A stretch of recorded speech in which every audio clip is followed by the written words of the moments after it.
Hey, Drewz Viewz, back for another Friday Flicks, reacting to a show that's on Netflix on Friday, and today I'm up to episode 2 total, so season 1, episode 2 of Peaky Blinders. Got my hat back on, time period hat, kind of, and ready to keep going here. First episode, we got introduced to the Shelby family, which was Cillian Murphy, seemed to be kind of the ringleader, or at least the brains behind the operations.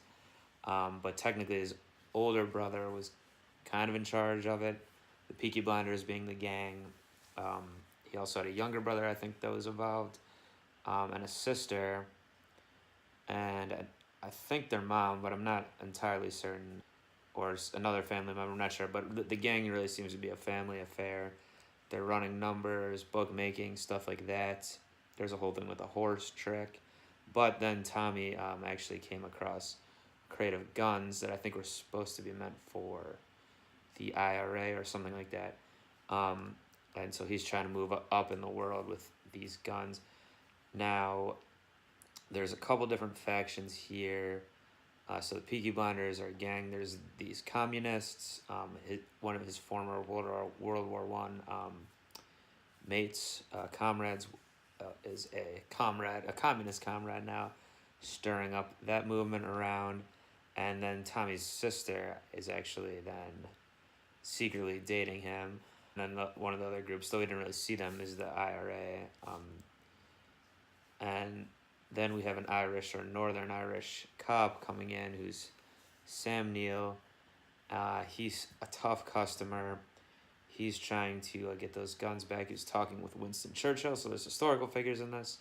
And he had an ace in the hole, which is a spy, essentially, an undercover agent, this singing barmaid who's infiltrating the bar where Shelby's and the communist guy as well hang out. And then there's also these Italian characters. I'm not sure if they're gangsters or what it is, but a guy that Tommy knew with PTSD, shell shock, was mistakenly tripped out and killed their brother. And then Tommy made it look like he was killing his own guy there, essentially. But really it was a trick, and just like the horse trick, this guy likes pulling tricks. Went on Roy on a boat, and now he's going to a different city to do something for the Peaky Blinders. So like a big theme is it is 1919, just post World War I, and a lot of guys, I guess, have this PTSD. So, and then even the communists were saying stuff about the money's not being allocated right, they deserve it, not whoever's getting rich off the war, etc. So I think that's going to be a big thing going forward. And so let's get right into episode 2 here. No, these episodes don't have titles. It doesn't look like. Nice idyllic countryside here. Oh, and right, all the music, it seems, in the show is anachronistic, more modern. There's a little amusement park up there. Homie! Johnny Dogs! Homie, how the hell What's are you? up, homie? All the better for getting the city smoke out of me lungs. Tommy, you bloody idiot! Shut up, Arthur, I won. Oh. I promised Johnny I'd let him have a spin in the car if he lost. Yeah, but his mom was a diddy quay whore. Uh-oh. There's the blades in there. Damn, so they really do slice eyes with these blades.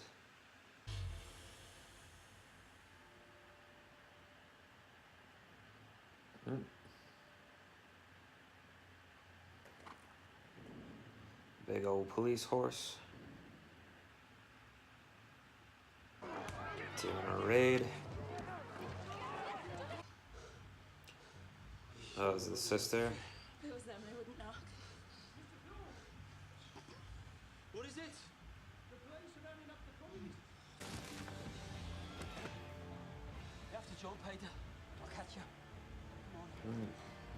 So you have that mattress there for that reason? It's not really that high of a jump. Look at this. A prescription for iron tablets for Ida fucking Shelby.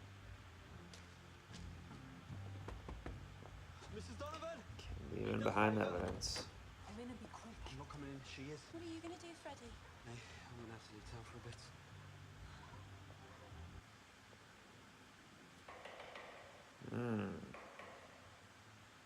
Here you didn't make it to France, Inspector Campbell. I've heard of you. Do you know what I'm talking about?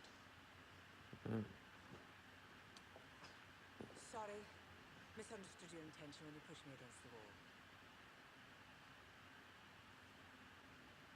Good one. Turn the place upside down. I'm not sure. I mean, Sam Neill's Australian, I believe. He's doing obviously kind of a thick Irish accent in this show. It sounds okay to me, but I don't know how accurate it is. I have found out subsequently that I was speaking to the wrong man. Next time, I want to talk to the boss. Licky tea rooms, Friday, 10 o'clock. And when I say the boss, I mean Thomas.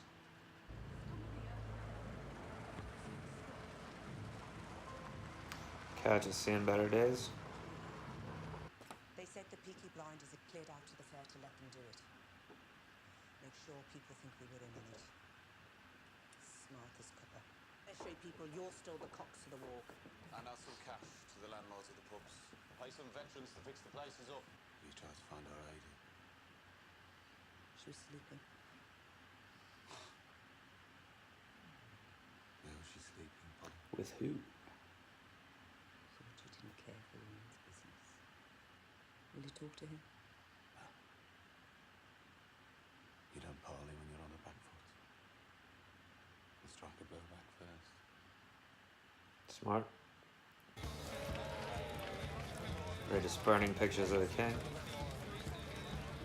Not sure it was king at this time. I think it was the father of the stuttering king. The queen's grandfather, I guess. Could be wrong. Well, there's some things I want you to write down. You see, we don't want our beloved king looking down and seeing the things that have been done to us. So we are taking down his pictures. But why are you burning them? We went through hell for our king. Walked through the flames of war. Write all this down. Mr. Winston Churchill, sir. That's probably not good. Yes, sir. No, you most certainly will not make arrests. If there are arrests, there will be trials. If there are trials, there will be more newspaper reports. Which will necessarily mention the burning of the King's likeness. It names a Mr. Thomas Shelby. The report mentions He's a war hero. Unlike you, who didn't even serve in the war, even though you're like 65. Have you to join us? What? Stand up. Side on. What are you doing? Spotting it like that, huh? 7 if you count weekends. I think it's a lack of iron. I've got some tablets. They didn't work. It's an old time abortion happening. Oh, already happened? So am I or not? Oh, just a test. Whose is it? If I tell you, you'll tell them and they'll cut him to pieces. Not if he marries you, they won't. You will come back up, Paul. I know he will. Oh. I think, did she just say aunt or Bring me aunt? down the Spanish saddle, girl. Maybe it's the aunt, not the mom. Declaration of war. The Holy Clan. Not spoken of. What? And this guy's their uncle, I think. You mind how you speak to me? Forgive me, Uncle. Whoa, Nelly. It's just noise. It's just noise. The horse has shell shock also. There's undercover barmaid. I'm so sorry, Mr. Shelby. You have something to say to me?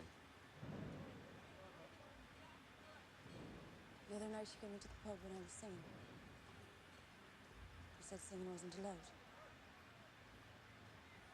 I'd like that to be one night a week when they're singing.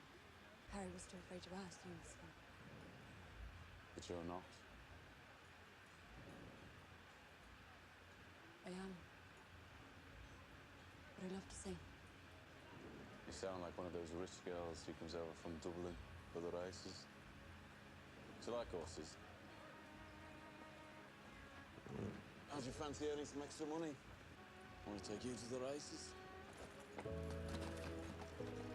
Some kind of scheme with her, but also maybe he's catching on that she's not just some common bar worker. Background at least.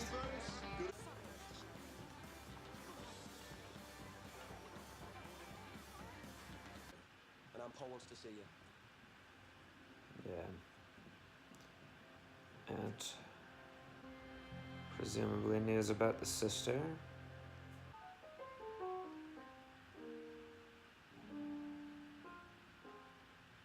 me the man's name, Ada. Rudolph Valentino. So, I